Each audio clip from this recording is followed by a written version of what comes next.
The first phase of the Grenfell Tower inquiry ended last week with final commemorations by relatives of the victims of the fire. Testimony has repeatedly included denunciations of the ruling elite for the social murder that claimed at least 72 lives last June 14. Eslah Elgwahry and her daughter Mariem lived in flat 196 of the tower. Eslah's son and Mariem's brother, Ahmed Elgwahry, himself a former Grenfell resident, spoke in tribute.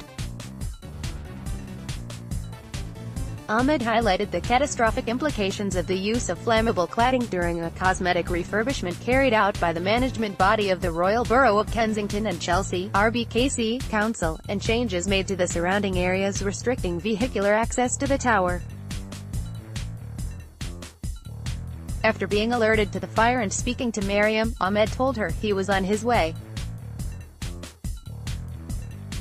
He then received a call from a friend who I consider a brother who lived in that building for over 30 years. He has experience of living in that building and having experienced some fires before the refurbishment. Now I'm certain the building was compromised. My mum and sister lived on the 22nd floor and he lived on the 5th. To have the building covered in flames top to bottom just verified my concerns, that my family were in real danger. Having lived myself in the tower for over 20 years, I just knew something wasn't right this time. Before the refurbishment there had been several fires, but none the way she was describing. Furthermore, they never spread. They were always contained in the flat where they started, not that I know of any spreading previously so rapidly. Arriving at the tower, Ahmed had seen the backlog, the congestion, the gridlock of emergency vehicles and got out the car, so, having already lost my dad, with the exception of my wife, I lost the two most important women in my life that night, my mum Eslah and my sister Mariem. My mum and my sister were murdered and cremated on the 14th of June last year. To be more specific, my mum and sister were poisoned by the smoke, they were burnt, they were cremated, and I had to listen to them suffer and I had to listen to them die. I had to watch Grenfell Tower burn for a couple of days, but particularly the top floors. If that's not torture, then I'm not really sure what else is. How did the fire start? Why didn't anyone save them? What if there's a fire in our home? What would we do? When is Grenfell going to finish? What is justice? How do you answer these questions from your 5-year-old son? What would your answer be? We are still waiting for answers almost a year later. How does not having answers make you feel? Of his sister, Ahmed said, "On the night of the fire I heard her voice for the last time.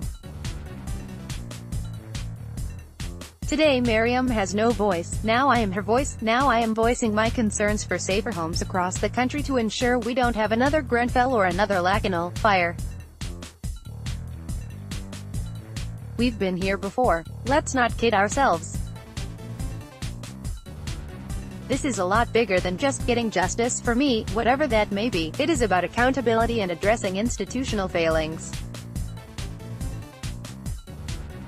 No family, and I mean no family, should have to experience such a catastrophic event which was entirely preventable. This was not an accident." The inquiry had already heard the statement of Eslah Elgwahry, who lost 6 members of his family in the fire. Among those speaking on the final day of commemorations of Eslah Elgwahry, Nadia Elgwahry, Bassem Elgwahry, Mierna Elgwahry, Fatima Elgwahry and Zainab Elgwahry was Nabil Elgwahry, a close relative. During the course of Nabil's testimony, a relative of the family collapsed, overcome by grief. The inquiry had to break while the woman received medical attention. Grief-stricken, Nabil struggled to give his tribute. An ambulance was required, with paramedics assisting him. In a video tribute that included footage of the family funerals and shots of the tower on fire, Nabil said, "We will fight for justice plus seek the truth and find out who is accountable for the crimes committed." He told the inquiry, "What was done on the 14th of June 2017 was very inhumane, barbaric and beyond an atrocity. 3 generations of my family wiped out due to arrogance, who knows best, out-of-date laws, regulations and legislation. Yet they still don't listen and wake up and smell the coffee. A loss to one is a loss to all. This affects everybody, for we are all equal, regardless of sex, ethnic origin, color. The fire would never have happened had the lessons been learned from 2 earlier fires in the capital, Nabil said. They resolved issues from the Lakanal House fire on the 3rd of July 2009, the Shepherd's Bush Tower block fire on the 19th of August 2016, Grenfell Tower would have never happened. He concluded, "For today we will start to make the change. United we stand, divided we fall. In solidarity, with dignity and pride, to get the overdue justice." Ahmed Elgwahry gave a tribute to her mother, Eslah Elgwahry, who died on the 18th floor of Grenfell Tower alongside her older sister Fatima, who had been visiting her. Eslah was a 65-year-old grandmother, who had arrived in the UK from Iran in 1997. Due to the Home Office refusing him an immigration application, Fatima's husband was unable to pay tribute to the mother of 5. When the blaze started, and they realized there was no way of escaping by going down, they climbed to the 23rd floor, with Nazanin saying she believed that help was coming from above to rescue her. Nazanin said, as early as 2003, the RBKC Housing Department formally recognized and stated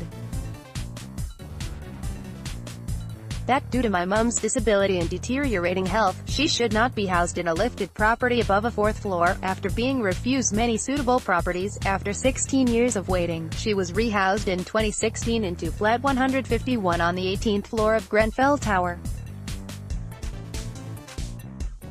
By this point, my mum was partially sighted and could only get around with the aid of a tri-walker.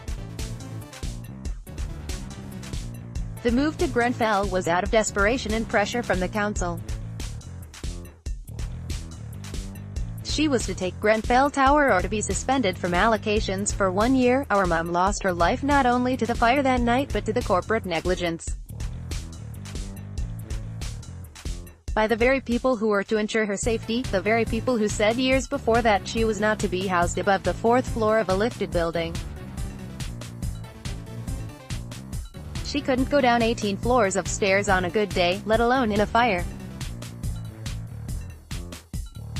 Her human right to escape was denied even before the fire happened. She concluded, Grenfell was a gross criminal negligence. If we settle for this, then we deserve it.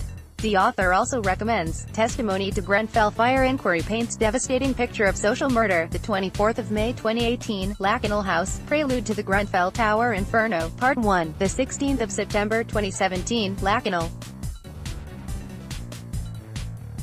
House, prelude to the Grenfell Tower Inferno, Part 2. The 18th of September 2017. The Grenfell Fire Forum, initiated by the Socialist Equality Party, will be holding the next of its regular meetings on Sunday, June 17, at 2 p.m. at the Eslah Social Club in North Kensington, London. All are welcome to attend. Grenfell Fire Forum meeting, Sunday, June 17, 2 p.m. Eslah Social Club, 2 Eslah Walk, London, W106SW, nearest tube, Latimer Road. For further details visit https://www.facebook.com/Grenfell Forum. Google is blocking the World Socialist website from search results. Fight this blacklisting. Share this article with friends and coworkers. Facebook, Twitter, email, Reddit.